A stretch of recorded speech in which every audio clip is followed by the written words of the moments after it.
ناٹے اور موٹے، دیکھنے میں دونوں رف اینڈ ٹف تھے۔ یہ وہ لوگ تھے جو بابا کے اٹھنے سے لے کر بیڈ پر جانے تک ساتھ رہتے تھے۔ بابا کے ساتھ جہاں کوئی اور نہیں جا سکتا تھا وہاں وہ دونوں یا ان میں سے کوئی ایک ضرور ہوتا تھا۔ یہ دونوں بابا کے خاص آدمی تھے، اتنے خاص کہ جو بات بابا بھی اپنے بارے میں نہیں جانتے تھے وہ یہ جانتے تھے۔ یہی وجہ تھی کہ کمال رائے ان دونوں کو بابا کے فرشتے کہتا تھا۔ ان دونوں کے ہاتھ میں روشن رائے کا اعمال نامہ جو تھا، ابھی تک اس نے ان دونوں میں سے کسی کو ہاتھ نہیں لگایا تھا، چھوا نہیں تھا۔ ویسے ان دونوں میں سے کسی کو ہاتھ لگانا، چھونا اتنا آسان بھی نہ تھا۔ ان پر ہاتھ ڈالتے ہی بابا کو خبر ہو جاتی، اور یہ خبر اس کے لیے نقصان دہ بھی ہو سکتی تھی۔ اسے اپنے باپ کے مزاج کا اچھی طرح پتہ تھا۔ وہ ایک پتھر دل شخص تھا، صفاکی اس میں کوٹ کوٹ کر بھری تھی۔ اپنے کام میں مداخلت یا کسی قسم کی رکاوٹ وہ کسی قیمت پر برداشت نہیں کرتا تھا۔ اگرچہ وہ ان کی اکلوتی اولاد تھا، لیکن اپنی انا کے پیچھے کسی اکلوتی تو دور وہ اولاد ماننے سے بھی انکار کر سکتا تھا۔ ایسی صورت میں ان دونوں کو زیر تفتیش لانا خطرے سے خالی نہ تھا۔ اب اس مسئلے کا ایک ہی حل اس کے پاس رہ جاتا تھا۔ اس حل پر عمل کرنے کے لیے وہ اس کے مختلف پہلوؤں پر غور کرنے لگا۔ وہ ٹہلتا رہا اور سوچتا رہا، بالآخر کسی نتیجے پر پہنچ گیا۔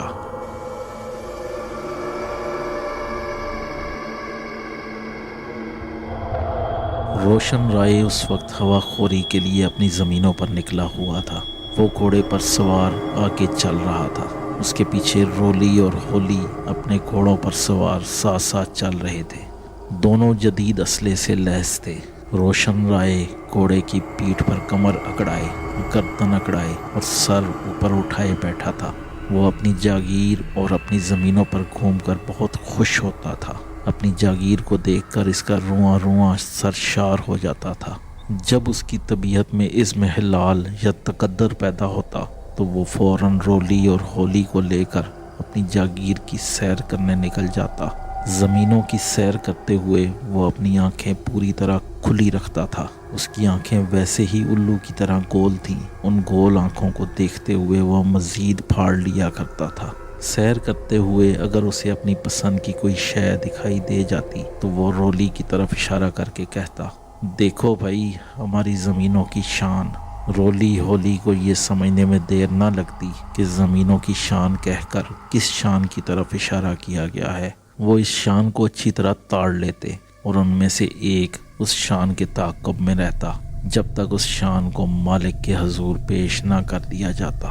ہوا خوری روشن رائے کا محبوب مشغلہ تھا۔ اس مشغلے کے دوران زمینوں کی شان ہی نہیں اور بھی فیصلے سنا دیے جاتے تھے، اور رولی ہولی ان احکامات پر اس طرح عمل کرتے جیسے وہ انسان نہ ہوں، روبوٹ ہوں، جذبات سے عاری۔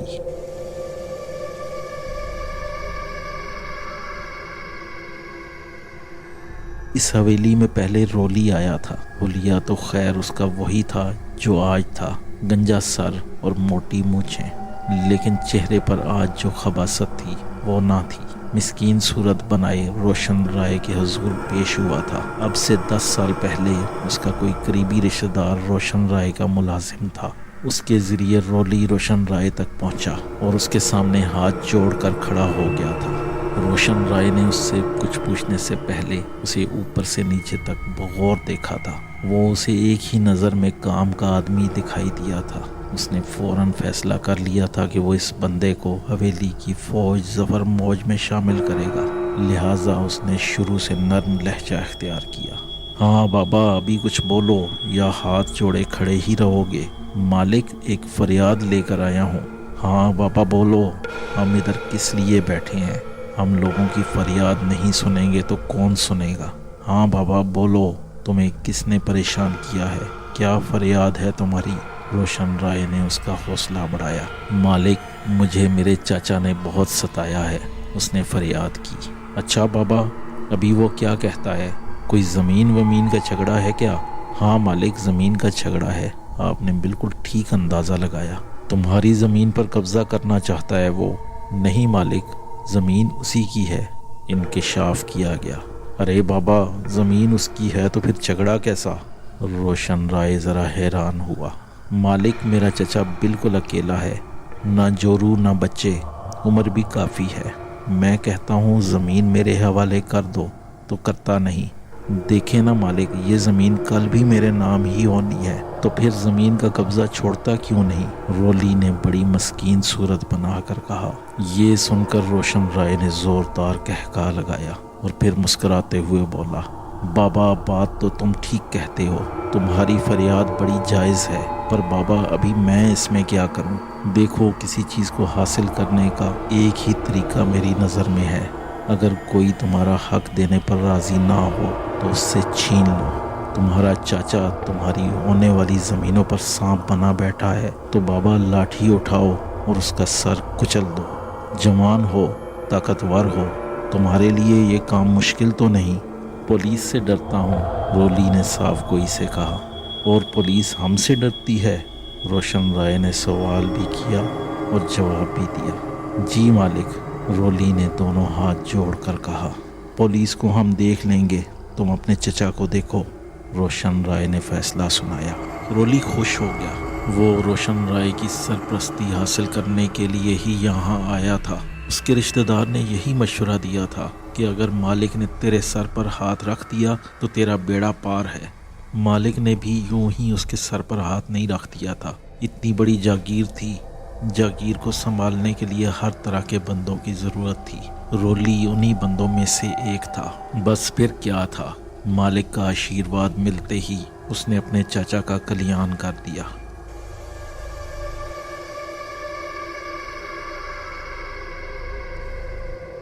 اپنے چاچا کو قتل کر کے جب وہ فرار ہو کر پناہ کی تلاش میں حویلی کی طرف آ رہا تھا کہ راستے میں اسے پولیس نے دھر لیا، ساتھ ہی آلہ قتل بھی اس سے برآمد کر لیا۔ تھانے دار کو روشن رائے نے یہی حکم جاری کیا تھا۔ رولی کی گرفتاری کی روشن رائے کو فوراً ہی خبر مل گئی، لیکن اس نے 2 راتوں تک رولی کی کوئی خبر نہ لی۔ وہ تھانے کے لاک اپ میں بند مالک کی طرف سے کسی مدد کا انتظار کرتا رہا۔ 2 راتیں گزرنے پر اس کے چھکے چھوٹ گئے۔ وہ اپنے چاچا کے قتل کے الزام میں آلہ قتل کے ساتھ پکڑا گیا تھا۔ اسے اب پھانسی کے پھندے سے کوئی نہیں بچا سکتا تھا۔ جب نا امیدی اپنے حدوں کو چھونے لگی تو روشن رائے کا چہرہ چمکا۔ اس نے تھانے دار سے دکھاوے کا مکمکا کیا اور رولی پر یہ ظاہر کر کے کہ اس نے 25,000 روپے بطور نذرانہ ادا کر کے اسے چھڑایا ہے، اسے ہمیشہ کے لیے اپنے دام الفت میں جکڑ لیا۔ رولی روشن رائے کے لیے ایک بہت کام کا آدمی ثابت ہوا۔ آہستہ آہستہ وہ روشن رائے کا خاص آدمی بن گیا۔ 1 سال گزرنے کے بعد رولی نے اپنے جڑواں بھائی ہولی کا ذکر کیا۔ وہ اس وقت کراچی میں تھا اور وہاں ہر طرح کی وارداتوں میں ملوث تھا۔ وہ کراچی سے فرار ہو کر گاؤں پہنچا تو رولی نے اسے روشن رائے کے سامنے پیش کرنے کا ارادہ کر لیا۔ جب روشن رائے نے ہولی کے بارے میں سنا تو وہ اسے کام کا آدمی معلوم ہوا۔ اس نے فوراً رولی سے کہا، ہاں بابا لاؤ اسے، ابھی ہم دیکھیں کراچی میں واردات کرنے والے کو۔ ہولی کو ایک نظر دیکھتے ہی روشن رائے نے اسے اپنے ساتھ رکھنے کا ارادہ کر لیا۔ اس طرح جلد ہی دونوں بھائی روشن رائے کے اعتماد کے بندے بن گئے۔ ایک طویل عرصے سے وہ دونوں روشن رائے کے پاس تھے۔ وہ دونوں سائے کی طرح اس کے ساتھ رہتے تھے، اسی لیے کمال رائے انہیں بابا کے فرشتے کہتا تھا، ایسے فرشتے جن کے بیان پر بابا پکڑے جا سکتے تھے۔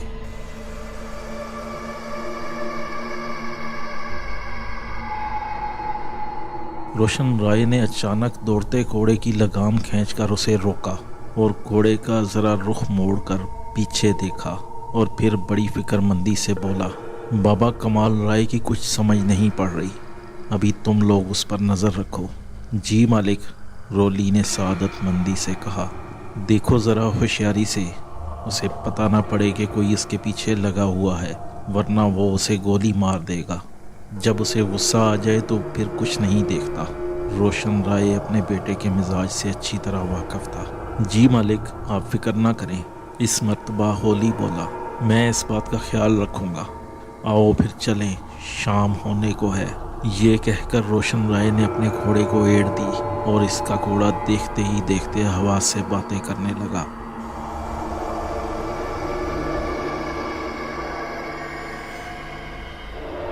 کمال رائے نے خیرو کو کام پر لگا دیا تھا۔ خیرو جانتا تھا کہ یہ کام خطرناک ہے، اگر اس کام کی بڑے مالک کو بھنک بھی پڑ گئی تو وہ بیوی بچوں سمیت اسے کتوں کے آگے ڈلوا دیں گے۔ ادھر بڑے مالک تھے تو ادھر چھوٹے مالک تھے، وہ بھی کسی عذاب سے کم نہ تھے۔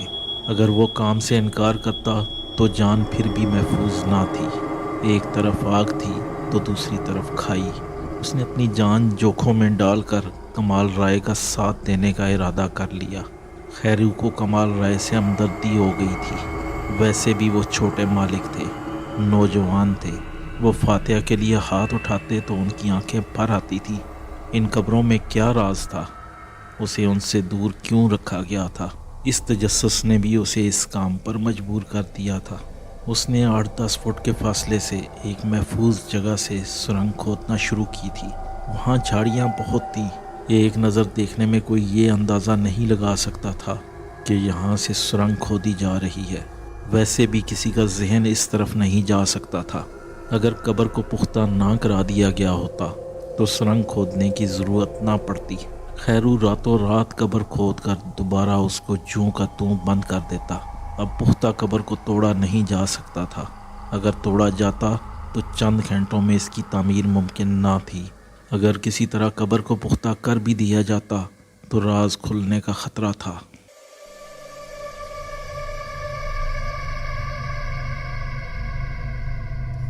خیرو رات کے 12 بجے سے صبح 4 بجے تک سرنگ کھودنے کا کام کرتا تھا۔ اس نے 2 راتوں میں سرنگ کو ماروی کی قبر تک پہنچا دیا۔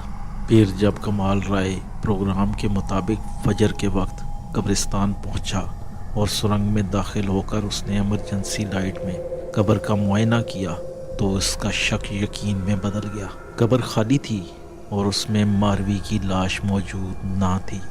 وہ سرنگ بند کرنے کا حکم دے کر اپنی گاڑی میں بیٹھ کر حویلی آ گیا۔ ایک پہرے دار نے گاڑی کا ہارن سن کر حویلی کا دروازہ کھولا۔ وہ گاڑی کو حویلی کی اصلی عمارت تک لے گیا۔ حویلی پر سناٹا طاری تھا، اگرچہ آسمان سے ہلکی ہلکی روشنی نمودار ہو گئی تھی، لیکن حویلی کے مکین اندھیرے میں پڑے خواب خرگوش کے مزے لیتے تھے۔ اس حویلی کے مکین تھے ہی کتنے؟ گنتی کے 3، ایک بابا، ایک ماں اور ایک وہ۔ 3 مکین اور حویلی اتنی بڑی کہ بیک وقت 300 آدمی بآسانی سما جائیں۔ اس حویلی میں ملازموں سے رونق تھی، اگر وہ نہ ہوتے تو حویلی پر ہو کا عالم ہوتا۔ کمال رائے کو اس سناٹے سے سخت چڑ تھی۔ یہی وجہ تھی کہ اس نے ہاسٹل میں رہنا پسند کیا تھا۔ چاہتا تو وہ اپنا ڈیفنس کا بنگلہ رہائش کے لیے استعمال کر سکتا تھا، لیکن وہ فلیٹوں میں رہنا چاہتا تھا، ایک ہنگامہ خیز زندگی گزارنا چاہتا تھا۔ ماروی کو بھی اس نے اسی لیے حویلی میں چھوڑا ہوا تھا۔ وہ دونوں میاں بیوی بھلا اتنے بڑے بنگلے میں رہ کر کیا کرتے؟ ماروی خود بھی اکیلا نہیں رہنا چاہتی تھی، اسی لیے ماروی کی حویلی میں رہائش کمال رائے کے لیے فکر کا باعث نہ بنی، لیکن اب وہ پچھتا رہا تھا۔ کاش اس نے ماروی کو حویلی میں نہ چھوڑا ہوتا۔ اب یہی معاملہ خاصا الجھ گیا تھا۔ ماروی کی لاش قبر میں موجود نہ تھی۔ لاش کی غیر موجودگی سے یہ بات سامنے آئی تھی کہ ماروی کا انتقال نہیں ہوا۔ اس نے بچی کی قبر نہیں کھدوائی تھی، لیکن اس بات کا اسے پکا یقین تھا کہ وہ قبر بھی خالی ہوگی۔ اگر دونوں ماں بیٹی زندہ تھیں تو انہیں مردہ کیوں ظاہر کیا گیا؟ قبر میں لاش نہ ہونے کی وجہ سے اس کے دل کو تقویت ملی تھی۔ اب کم از کم اسے اپنی بیوی اور بیٹی کے ملنے کی امید تو ہو گئی تھی۔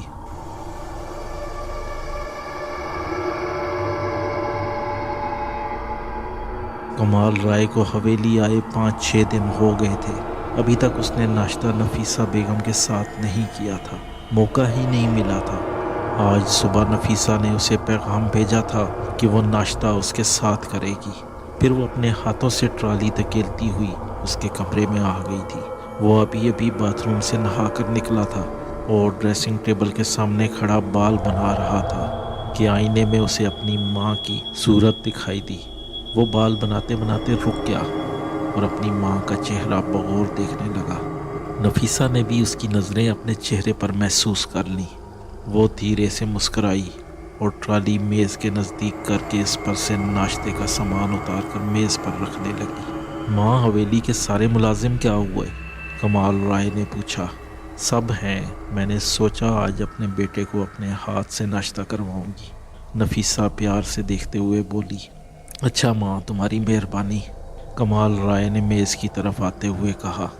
ارے بیٹا، اب تو اتنا با اخلاق ہو گیا ہے کہ ماں کا بھی شکریہ ادا کرے گا۔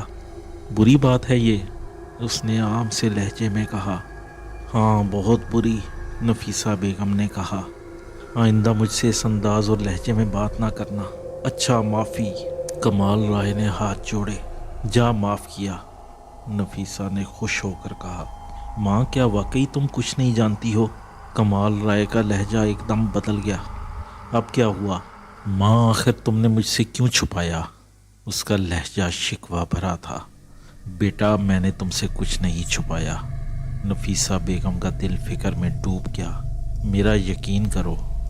کس کا یقین کروں اور کس کا یقین نہ کروں، مجھے سمجھ نہیں آتا۔ کمال رائے کے لہجے میں کسی حد تک سختی آ گئی۔ ماں مجھے اب یقین ہو گیا ہے کہ ماروی اور میری بیٹی زندہ ہیں۔ ماروی زندہ ہے؟ سچ؟ نفیسہ بیگم کے چہرے پر خوشی آ گئی۔ پتہ نہیں یہ خوشی سچی تھی یا جھوٹی۔ ہاں، ماروی کی مصنوعی قبر بنائی گئی ہے۔ مصنوعی کیا مطلب؟ کیا اب قبریں بھی 2 نمبر کی بننے لگی ہیں؟ ہاں ماں، قبر میں ماروی کی لاش نہیں ہے، اس نے انکشاف کیا۔ ہیں؟ نفیسہ بیگم نے حیران ہو کر اپنے سینے پر ہاتھ رکھ لیا۔ ماں آخر تم مجھے سچ بتا کیوں نہیں دیتی؟ کمال رائے نے اپنی ماں کو دیکھتے ہوئے کہا۔ نفیسہ بیگم ابھی کچھ کہنے ہی والی تھی کہ ایک ملازمہ گھبرائی ہوئی اندر داخل ہوئی۔ کیا ہوا؟ کمال رائے نے فکر مند ہو کر پوچھا۔ وہ مالکن، وہ قبرستان میں آگ لگ گئی ہے، ملازمہ نے پھولی ہوئی سانسوں کے درمیان بتایا۔ قبرستان میں آگ لگ گئی؟ ارے کیا بکواس کر رہی ہو؟ نفیسہ بیگم نے ملازمہ کو ڈانٹا۔ قبرستان میں آگ؟ او مائی گاڈ! یہ کہہ کر کمال رائے ناشتہ چھوڑ کر کھڑا ہو گیا۔ بیٹا تم ناشتہ کرو، کہاں جا رہے ہو؟ میں تمہارے بابا کو بتاتی ہوں، وہ دیکھ لیں گے، نفیسہ بیگم اٹھتے ہوئے بولی۔ ماں میں قبرستان جا رہا ہوں، بابا سو رہے ہوں گے، انہیں سونے دو، میں خود جا کر دیکھ آتا ہوں کیا صورتحال ہے، ناشتہ پھر آ کر کرتا ہوں۔ اتنا کہہ کر وہ کمرے سے نکل گیا۔ اس نے اپنی ماں کے جواب کا بھی انتظار نہیں کیا۔